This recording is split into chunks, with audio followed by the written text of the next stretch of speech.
Shalom, saudara-saudari terkasih, berkat Tuhan melimpah, kasih karunia-Nya turun atas Anda semua. Suara Gembala kali ini saya ambilkan dari Yohanes 15 ayat yang ke-16. Saya bacakan, saudaraku. Bukan kamu yang memilih aku, tetapi akulah yang memilih kamu. Dan aku telah menetapkan kamu supaya kamu pergi dan menghasilkan buah, dan buahmu itu tetap. Supaya apa yang kamu minta kepada Bapa dalam namaku, diberikannya kepadamu. Saudaraku, di sini ada beberapa kata, saudara, yang menjadi perenungan kita. Yang pertama dikatakan bukan kamu yang memilih aku, tetapi akulah yang memilih kamu. Jadi bukan Anda yang memilih Tuhan Yesus, tapi Tuhan Yesus yang memilih saudara dan saya. Bukankah itu kasih karunia yang luar biasa, saudaraku? Saudara dan saya dipilih dan ini bukan kebetulan. Kalau Anda mendengarkan akan suara Gembala hari ini, bersyukurlah, ucapkan terima kasih Tuhan, Engkau memilih aku. Bukan karena aku baik, bukan karena aku ini lebih daripada yang lain, tapi karena kasih-Mu yang begitu besar, sehingga Engkau memilih aku. Nah, kita bersyukur, saudara, untuk pilihan Tuhan ini. Yang kedua, dikatakan, dan aku telah menetapkan kamu. Jadi saudara setelah dipilih, itu ditetapkan. Artinya Tuhan punya rencana. Rencana bahwa memilih Anda itu untuk satu tujuan. Untuk satu ketetapan tertentu di dalam hidup saudara, hidup saya. Yaitu apa, saudara? Dilanjutkan. Supaya kamu pergi. Nah, pergi ini merupakan satu kata yang baik untuk kita renungkan. Artinya apa? Kita ini harus keluar, saudara. Bukan pergi dalam artian harus pergi ke luar negeri, ke negara-negara lain, itu bukan pengertian fisik seperti itu. Memang ada yang nantinya akan diutus pergi beneran ya secara jasmani untuk ke tempat-tempat yang jauh. Tapi pergi di sini pertama kita ini dipanggil untuk pergi dari keegoisan kita. Pergi dari kepentingan diri sendiri kita.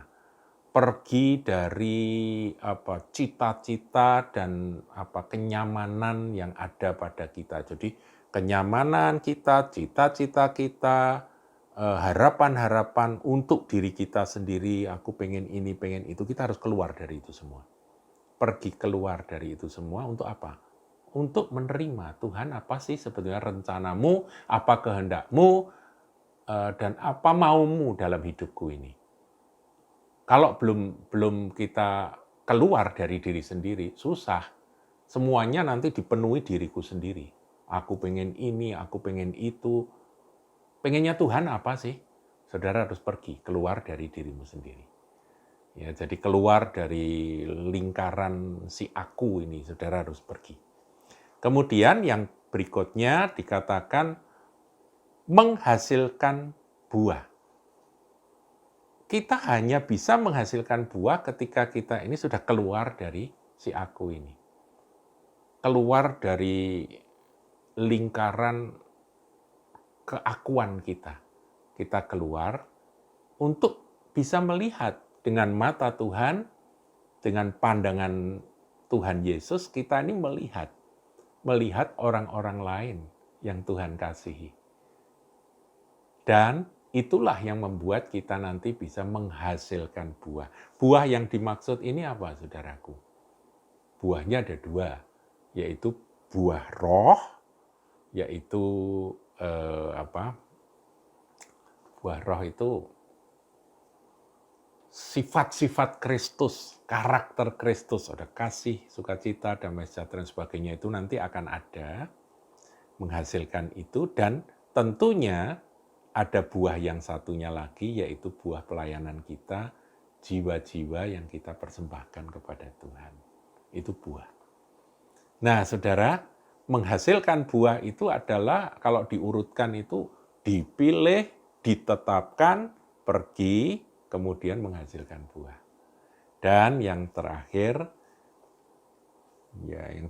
ini, dan buahmu itu tetap.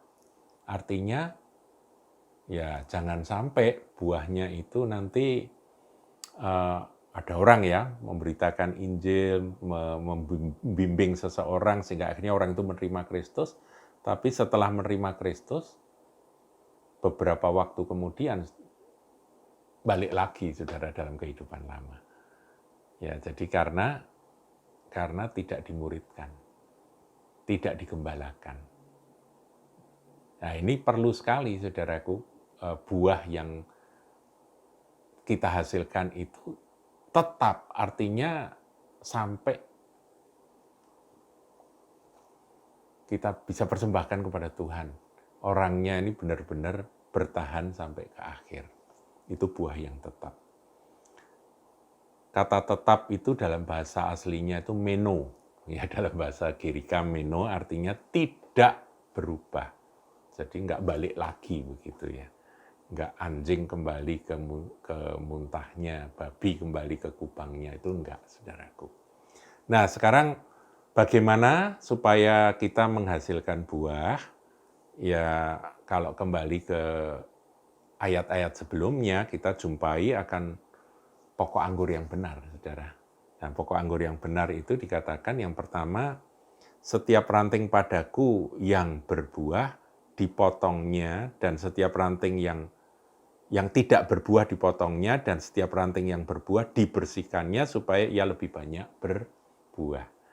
Jadi ini kalau di dalam terjemahan versi King James dikatakan prune, artinya pruning. Pruning itu memang ciri khas pemotongan dari tanaman anggur, saudara. Pohon-pohon anggur itu ada waktunya ketika mau berbuah, musim berbuah, dia dipotongi. Jadi daun-daunnya itu dipotongi supaya buahnya itu jadi banyak. Nah, ini yang perlu kita ketahui. Saya menafsirkan, saudaraku, bahwa daun itu adalah kegiatan-kegiatan di dalam pelayanan kita. Kadang-kalanya Tuhan memangkas berbagai kegiatan itu supaya kita bisa fokus menghasilkan buah. Dan buah itu adalah hasilnya, ya buah anggurnya. Kemudian, ya tentunya tinggal tetap di dalam Kristus. Karena kalau ranting itu tidak melekat pada pokok anggur, maka dia akan kering dan dia akan dibuang, saudaraku ya. Jadi dia harus melekat pada pokok anggur. Dan ketika itu berbuah, buah itu bukan buah kita, tapi buahnya sang pokok, yaitu Tuhan Yesus. Yesus berkata, akulah pokok anggur yang benar. Kamu adalah ranting-rantingnya. Jadi saya berharap tinggal di dalam Kristus dan Kristus tinggal di dalam kita, itulah yang akan membuat kita bisa menghasilkan buah. Tuhan memberkati. Haleluya.